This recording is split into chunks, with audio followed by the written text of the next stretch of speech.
discharge from the urethra, pain during urination and intercourse, and lesions or cankers around the groin are all symptoms that you may have an STD.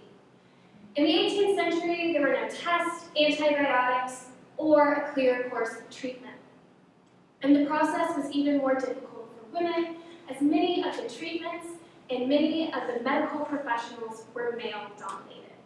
My thesis looks towards the gender dynamics and power structure behind venereal diseases from the 1750s to 1800s London, using medical treatises and recipe books, a thing that hasn't been covered much in the past.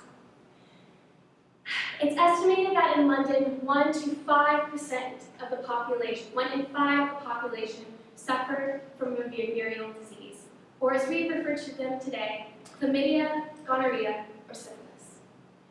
With women being 2 to 4% more likely to catch the disease than men.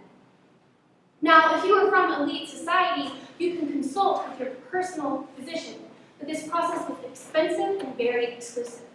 So much of the population turned to the long tradition of domestic healing, where they would gather cures and treatments from what they heard or read about in medical treatises. There was a problem with this, however, as the medical treatises at the time, even though women were more likely to have the disease, treatises really only focused on male treatment, and they were very condemning towards women who engaged in promiscuous sex. One surgeon in his treatise says it like this: in plain English, as long as whoring has been a practice, and as long as whoring continues to be a practice, so too will pox be the consequence. While other treatises weren't so verbose in this sort of language, the message was still the same. The health of women who had venereal disease was not as important as the health of men who had it. But women did not sit idly by. No, instead they turned to recipe books. In these recipe books, women found a place to gather and share medical knowledge. In these books, you can find cures for venereal diseases or symptoms for venereal diseases. And behind all this, you can see, and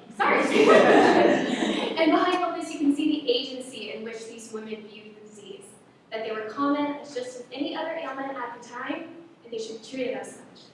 These recipe books were a way women could regain their sexual health and identity and heal others. Thank you.